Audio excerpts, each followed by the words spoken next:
Amen. Well, we'll go ahead and get into the Word tonight. Joshua chapter 4 tonight. Joshua chapter 4. We're going to read the whole chapter here. We couldn't really see anywhere there's much division or place to divide up. It's really just one message here, I feel like. So we're going to read the whole chapter. And I've got 4 fairly brief points I want to look at after that. So chapter 4 and verse 1, the Bible says, "And it came to pass, when all the people were clean passed over Jordan, that the Lord spake unto Joshua, saying, Take you 12 men out of the people, out of every tribe of man, and command ye them, saying, Take ye hence out of the midst of Jordan, out of the place where the priest's foot stood firm, 12 stones, and ye shall carry them over with you, and leave them in the lodging place where ye shall lodge this night. Then Joshua called the 12 men whom he had prepared of the children of Israel, out of every tribe of man. And Joshua said unto them, Pass over before the ark of the Lord your God into the midst of Jordan, and take you up, every man of you, a stone upon his shoulder, according to the number of the tribes of the children of Israel, that this may be a sign among you, that when your children ask their fathers in time to come, saying, What mean ye by these stones? Then ye shall answer them, that the waters of Jordan were cut off before the ark of the covenant of the Lord when it passed over Jordan. The waters of Jordan were cut off, and these stones shall be for a memorial unto the children of Israel forever. And the children of Israel did so as Joshua commanded, and took up 12 stones out of the midst of Jordan, as the Lord spake unto Joshua, according to the number of the tribes of the children of Israel, and carried them over with them unto the place where they lodged, and laid them down there. And Joshua set up 12 stones in the midst of Jordan, in the place where the feet of the priests which bear the ark of the covenant stood, and they are there unto this day. And the priests which bear the ark stood in the midst of Jordan until everything was finished, that the Lord commanded Joshua to speak unto the people, according to all that Moses commanded Joshua. And the people hasted and passed over.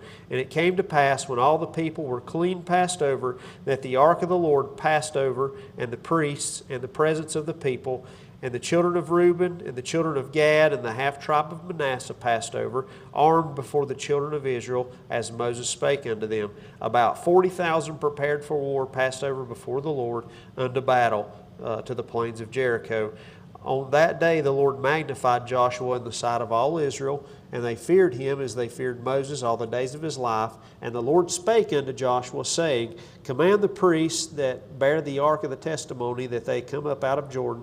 Joshua therefore commanded the priests, saying, Come ye up out of Jordan. And it came to pass, when the priests that bear the ark of the covenant of the Lord were come up out of the midst of Jordan, and the soles of the priests' feet were lifted up unto the dry land, that the waters of Jordan returned unto their place, and flowed over all his banks as they did before. And the people came up out of Jordan on the 10th day of the first month, and encamped in Gilgal, in the east border of Jericho. And those 12 stones which they took out of Jordan did Joshua pitch in Gilgal. And he spake unto the children of Israel, saying, When your children shall ask their fathers in time to come, saying, What mean these stones? Then ye shall let your children know, saying, Israel came over this Jordan on dry land, for the Lord your God dried up the waters of Jordan from before you until you were passed over, as the Lord your God did to the Red Sea, which he dried up from before us until we were gone over, that all the people of the earth might know the hand of the Lord, that it is mighty, and that you might fear the Lord your God forever. Amen. That's a good bit of reading there, but I feel like we needed to read that just for the context of it. So, as I said, 4 things about this passage. We've already looked at a lot of this stuff before in last week's, or the 2 weeks ago when we looked at chapter 3. But first here we see that the miracle of this crossing. We spoke about that already, and about how the Lord stopped the waters. Now, it was indeed a miraculous thing that he did there. Man, I mean, we said, the Lord could have sent a cold wind and froze the thing. They could have walked across on the ice. That'd been fine, but that happens naturally sometimes, Things we see waters freeze, and people go out and fish on these lakes, drill holes and build these little huts. It's a natural thing for waters to freeze. So it could be miraculous, but somebody could explain it away. You know, scientists today, they say, well, you know, there was some cold Arctic chill, you know. They'd try to explain it away, unbelieving men. But the Lord did this in a special way. It wasn't a miraculous thing. And it's very similar to what the Lord did with the Red Sea when they come out of Egypt. You know what happened with the Red Sea. Moses lifted his rod up, and the Lord parted the waters. He divided the waters. Some went one way, and then some went the other way. They went right down the middle, in betwixt them. I can see the waves billowing up, just, you know, standing up before them, and they went across on dry ground. So this was similar to that, except the Lord didn't part these waters. He just stopped them. It's like He took His hand and just put it right there in the river, and the waters just piled up and piled up. It was like an invisible dam. He stopped the waters, and the water stopped running, and it dried up on downstream, I guess all the way down to the ocean. That's a pretty miraculous thing.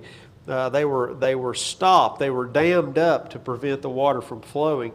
Another part of this miraculous crossing, though, it was the terrain of the crossing. Now, one commentator I was reading at, he was talking about the difficulty they might have had, you know, in dropping down into this riverbed and how rocky it must have been, and it might have been rocky. But he was talking about all the mud that was there. And I thought, well, wait a minute. I think I remember reading somewhere right there, look in verse 17. Joshua therefore commanded the priests. Oh, no, that's, I was looking back. Verse 17 of chapter 3. And the priests that bear the ark of the covenant of the Lord stood firm on dry ground in the midst of Jordan, and all Israel passed over on dry ground. Thinking, where in the world did he get it that it was muddy? It says it's dry. It's dry. And that's another part of that miracle. I mean, it's definitely a twofold miracle there. I mean, normally, I don't know if you've ever been swimming in some of these lakes, but you put your feet down in some of those places, and it's not nice and sandy. It's muddy and nasty, and you'll sink up a foot deep. I remember years ago, a big group of us young people, back when we were all in our 20s, I guess, we took a big raft, and we went down Green River, and we found a big like sandbar there, and there's a bunch of mud there. We got out and had a big mud fight. I mean, we was sinking up, you know, about up to our knees in that mud. You know, it was muddy, and that's the way that it often would be in a river or a lake or something like that. But they went across on dry ground. I'm sure there was some stones and some hard things to get around, but the Lord dried the ground up beneath there. He not only stopped the waters, but He dried the ground. And that's a miraculous thing in and of itself. You know, those that would doubt that kind of thing, I'm thinking, why would you strain at that? If God's powerful enough to stop the waters, He's powerful enough to dry up the bottom too. I mean, it's just amazing to me how people try to explain God in a scientific way. Or in a natural way. We don't serve a natural God. He's a supernatural God. People, they try to say that the earth can only be so many years. You know, I believe in a young earth. I believe 6,000 years or whatever. But some people will say, well, it takes so many light years for this light to travel from way across the galaxy to get here. That proves that it's millions of years old. Well, if God's big enough to create everything out of nothing, He's big enough to create it that way with the light already here. Like I say, it's just amazing to me how people try to explain a supernatural God in a natural way. We just can't do it. If He's powerful enough to stop the waters, He's powerful enough to dry the ground as well. So we see the miracle of their crossing. Next, we see the memorial of this crossing, or the memorial of this miracle. Notice it was ordained by God there in verse 1. And it came to pass when all the people were clean passed over Jordan that the Lord spake unto Joshua, saying, and He told them what to do and how they should build this memorial. This was ordained by God. He commanded them to make this memorial. And why did He do that? Well, the Lord knows our frame, don't He? He knows His own creation. He knows we're forgetful. Anybody else forgetful? Sometimes I think, well, the Lord hadn't done nothing for me in a while, and then I get to thinking, well, yeah, He fed me today, He clothed me today, He's kept me safe, He's let me get up out of the bed. You know, we forget so quickly how much God has done for us, and we need memorials, we need reminders. So I think that was why the Lord wanted us to be reminded. He wanted the Jews to be reminded. He knows that we are so apt and so apt to forget, and we need reminded. God wanted the Jews to remember all that He had done for them. My goodness, how much had He done? I mean, up to this point, how many times had He fed them and watered them and delivered them from their enemies, and I mean, just cleared the way for them and protected them. He wanted them to make a memorial here. And I thought about that around here. We have memorials too, don't we? My daughter and son-in-law and grandsons, they just got back from Washington, D.C. They decided they wanted to go up there and see some of that stuff. There's all kinds of memorials up there. I mean, they have the Lincoln Memorial. They have these memorials to presidents. They have memorials to war veterans and to certain groups of people. I think in Hendersonville there's a Civil War memorial, and a lot of towns you go through, they'll have a Vietnam War memorial and World War II memorial. All these things are good. We need to be reminded of those things. That's good. I appreciate those that were willing to lay down their lives for our freedoms. We need to be reminded of those things, and these statues are a good thing. Gravestones. You go through a graveyard. You know what those gravestones are? They are a memorial to that person that lived. And if you knew them, it reminds you, it brings to memory who they used to be. And maybe just for a little while you think back about them, and it reminds us who they were. But also it serves another purpose too. It reminds us that we are just mortal people, and one day we're going to go that way too. One day we're going to die. And it's coming quick. I mentioned this morning in preaching about just how fast the days are going. The weeks and months are just flying by. And it's hard to believe. We're over halfway through August already. Do you believe that? I mean, it's nuts how time is just going by so fast. And if we're going to do anything for the Lord, we better get busy. But we need to remember that our time is short here. But I think memorials are a good thing. But sadly, a lot of people, they turn memorials into idolatry. And you can carry memorials too far. I think about, we preached about the brazen serpent here a few weeks ago, and that happened to them. They started worshiping that brazen serpent, and the king had to end up taking that thing and breaking it up and getting rid of it, because they had turned it into an idol. So we need to be careful about that too, that it not turn into idolatry. But there's a bunch of wicked people in this world that we live. You know well that there's wicked people everywhere. And what they want to do is they want to erase our history. Some of these war memorials I talked about, they want to get rid of them things.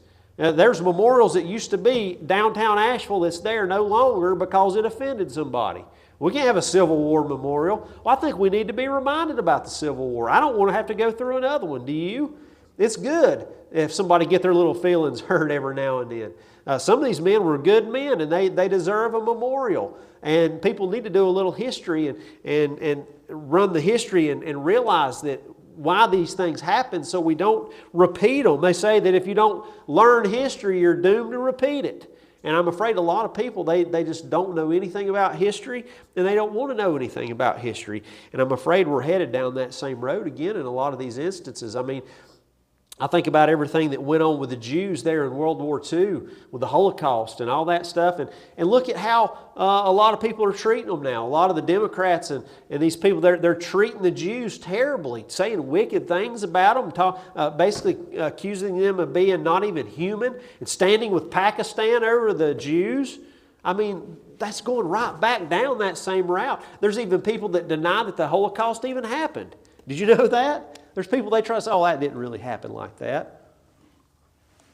Well, I've never been over there, but I just believe it. I believe it. From what I've read, from what I've seen and things like that, I believe it. I believe it happened. And that's why we need to study history. We need to learn from history. I didn't so much enjoy history when I was in school. I kind of like it now. I kind of enjoy learning about history. It wasn't much fun to me in school, though, sadly. But funny how that works. I feel like some things I learned better out of school. A lot of stuff some of the math and stuff, I just didn't get it until I got out and made practical use of it. But now I'm not saying don't study in school or learn. You need to learn in school. But for me, it helped to get out and have it in everyday use. But these memorials, well, let me continue there. We was talking about those wicked people that wanted to erase our history. They want to erase the history that this country was founded on Christian principles too. That's the biggest thing. They don't want you to know that that our forefathers, they were Christians, many of them. And a lot of our laws, they were founded on Christian principles. They were founded on the Bible. And they'll try to twist these things around and, well, separation of church and state. Well, that's not even in the Constitution. That was some letter that was written, and basically it was stating that the government shouldn't be in the church's business, but the church can be in the government's business. I think it should be. This nation was built on Christian principles and Christian values. But these memorials, though, they were there for a sign to the next generation, for the children to learn about the goodness of God. That's why the Lord wanted these memorials there. So when their children saw these memorials, it would be a good teaching point for them. And I thought about that with us. We need to teach our children too, don't we? We need to start them out when they're young. We need to teach them about the Lord and about the things of God. We need to teach them about His deliverance and just how many things the Lord's done for us. And that's part of the responsibility of a parent and of a grandparent, I believe. Sadly, too many parents, they shirk that responsibility. They think it's somebody else's job to teach their kid about the Lord. It's nobody else's job but yours. Your kids, your grandkids, you teach them. Who am I to trust that the Sunday school teacher is going to teach them everything they need to know? It's not the preacher's job to tell them day in and day out. They don't get to go home with them. We should teach them while they're here, but it's your job. It's my job to teach my children and my grandchildren about the Lord, and we should do that early. You can't wait until they get old. You can't wait they say you can't teach an old dog new tricks. A lot of kids, they try to wait until their kids get older to teach them something like that. They want to wait till they get older to learn, teach them about discipline. And you don't do that. You start young, and then it's easier when they get older. But sadly, so many parents, they don't, or they think it's somebody else's job to do that. I've heard people talk about not taking their kids to church because their kids didn't want to go. I thought, well, I never got that choice when I was a kid. Did y'all? My daddy didn't come in there and say, hey, you want to go to church tonight? No, there was never a question. If I'm going to church, my dad, if he's going to church, I was going with him. If my mom was going, I was going with her. There was never a question. I didn't get a choice in that matter. Kids don't need a choice because they don't know what they need. Kids don't need a choice in what sex they are. They're born what they are. And it's just nuts. People going, we could go down a rabbit hole with that. But, who's leading that household? You don't wait. I heard somebody actually told me this here. It's been a few months back. He told me, he said, yeah, this is the first time we've been to church. I think he said in 8 years or something like that. And his child was like 8 years old. He said, yeah, I was waiting for her to tell me that she wanted to go to church. And I thought, who runs this house? Are you the parent or are they? Is your kid telling you what to do or are you telling your kid what to do? That's sad. That's not the way it's supposed to be. The parents are supposed to be leading the home, not letting the child run the show. That don't make any sense at all. It's crazy. It's sad, but that's where we are, I'm afraid, a lot of times in America. Parents need to set the standard for their children. Church shouldn't be optional. It'd be nice for Christians to get to the point where church is the reason they miss other things. It seems like, well, we've got this or that, a ball game or this, and we got to miss because, well, why can't you miss those things because of church? You never hear them missing those things because of church. It's sad, but that's just where we are. But these memorials, they were to be built to remind the Jews of God's faithfulness, and I believe they served their purpose for many years. I don't know if they're still. Have you ever wondered if those memorials are still there? There were two memorials. They were to take the stones out of the river where the priests were standing, around where the priests were standing, and each man out of the tribe, so 12 men out of the tribe, they were to carry a stone upon their shoulder over to where they were going to camp, and I guess erect this tower-like monument, I would imagine. And then they took the stones, I believe, that were in the camp and carried them back into the river and placed them and stacked them up where the priest stood. You ever wondered about that? I wonder if those are still there. They might be. I don't know. They might still be there. Possibly. But I thought about, I was reading after one commentary, and he made a pretty good statement, I thought. He was talking about John the Baptist. And you know, John the Baptist baptized people in the River Jordan, didn't he? I believe the Lord was baptized in the Jordan River. In Matthew chapter 3, the Pharisees, they came to John the Baptist to be baptized. And he said, let's see, he told them that there was a generation of vipers. And he said, who hath warned you to flee the wrath to come? Bring forth therefore fruits meet for repentance. And think not to say within yourselves, we have Abraham to our father. For I say unto you that God is able of these stones to raise up children unto Abraham. I wonder if he wasn't pointing to that memorial over there when he was baptizing. Maybe he pointed those Pharisees and those Sadducees and said, these stones over here, I'm able to raise up people out of these stones. I don't know. That's just a thought. I never thought about that, but I thought that was kind of interesting. So we see the miracle they're crossing, the memorial of this miracle. Next, we see the magnification from this miracle. Back in our text, let me get over there back to Joshua. We see the magnification from this miracle in verse 14. On that day the Lord magnified Joshua in the sight of all Israel, and they feared him as they feared Moses all the days of his life. Now we've talked about Joshua being magnified several times because pretty much every chapter talks about Joshua being magnified. But here we see it comes to fruition here.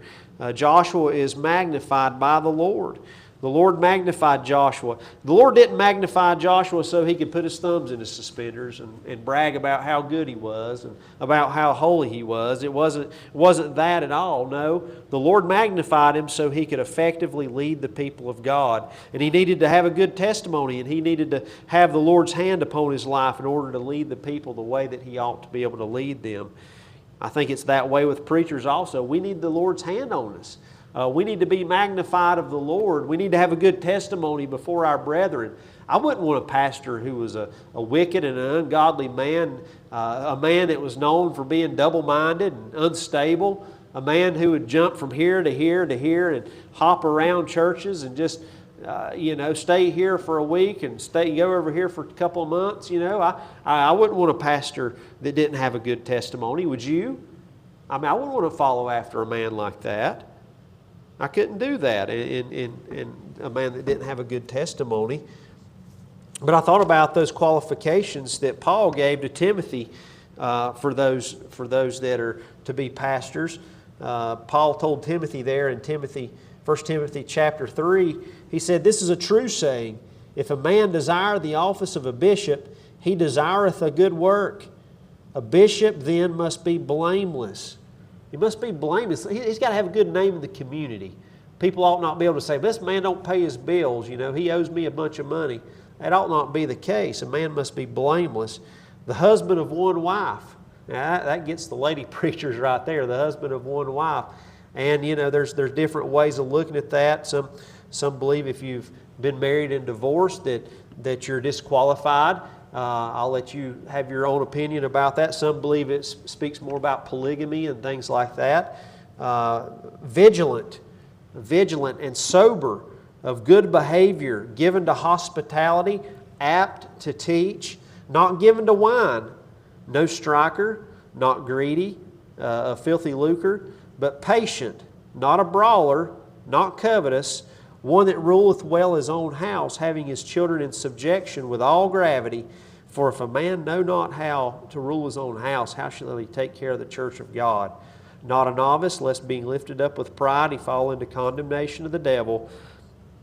Moreover, he must have a good report of them which are without, lest he fall into reproach and the snare of the devil. I believe Joshua had these in his life. I believe he was a good man. I believe he was a godly man. He had proved himself faithful as he was the minister of Moses. He had proved himself to be faithful, and I believe that's why the Lord magnified him, because he was a faithful man. He was a godly man, and the Lord used him and he magnified him.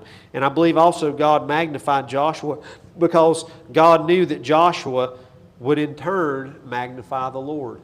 I think that's the only reason that we would receive honor from the Lord, is that we give it right back to Him. We're just supposed to mirror whatever He gives us, and we're supposed to reflect it back to Him.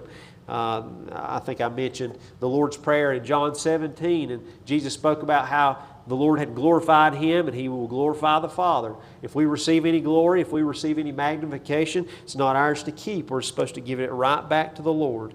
So we see the magnification of this miracle.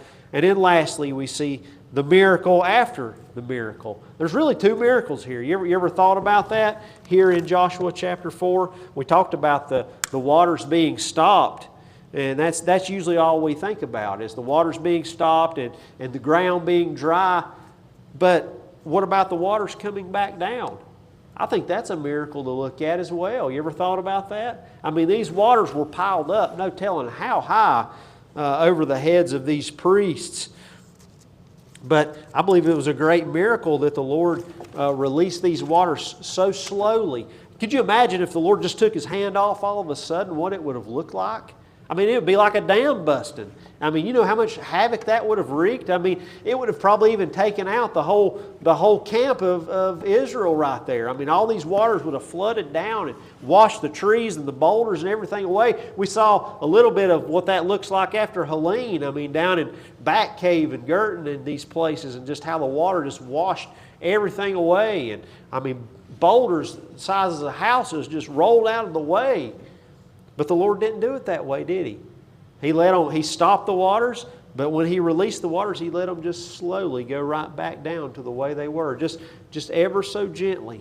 Imagine what that must have looked like. That's something to think about, isn't it? And the Bible talks about how it just went right back down just the way it was. Still overflowed its banks the way it did before, but it went down right back down the way that it was. The Lord just gently let these waters go back to the way they were. I thought it was interesting. I don't know that I'd ever thought about that, about the waters going back down that way, but I thought that was kind of interesting. Many times we miss miracles of God, don't we? So many times we think that it has to be some great healing or some great thing that in our minds it has to be so great to be a miracle. But man, there's miracles all around us every day. I mean, there's no telling how many miracles the Lord has performed today in our lives. I mean, human life in and of itself is a miracle. Just being able to get up out of the bed every day is a miracle. I mean, Julie was talking to Miss Donna about her new, great-nephew, is that right? Or great-nephew? A child being born, that is a miracle. I don't care what people say. That is a miracle. I mean, how you can take two people and put them together and they create a little child. That is a miracle. And so, I mean, that happens every day. And just keeping us safe on the highways, there's no telling how many times the Lord just reaches down and has His angels just push a car out of our way or straighten our car up. Sometimes maybe we're not paying attention and we swerve a little bit and the Lord just helps us out. There's no telling how many times the Lord does that for us. What about sinners being born into the family of God? That's a miraculous thing, isn't it? I love that song, "The greatest of all miracles was when Jesus saved me." That's a miracle indeed. So let us constantly be on the lookout for the blessings of God in our life and the miraculous things that God has done for us. They're all around us. And let us not fail to set up an Ebenezer stone in our life. You've heard about the Ebenezer stones. I believe that was over in Samuel. He set up an Ebenezer stone, and it meant, "Hitherto the Lord hath helped us." And I believe these were types of Ebenezer stones. I believe we all ought to place Ebenezer stones in our own life, not physically, but mentally, stones in our life where we can look back and say, "Hitherto the Lord hath helped us." We need to set those up and tell our children about them and tell our grandchildren about them and tell anybody else that'll listen about those things and about the goodness of God. All right, I appreciate your attention. May God bless you and thank you so much for watching. Please like and share our videos.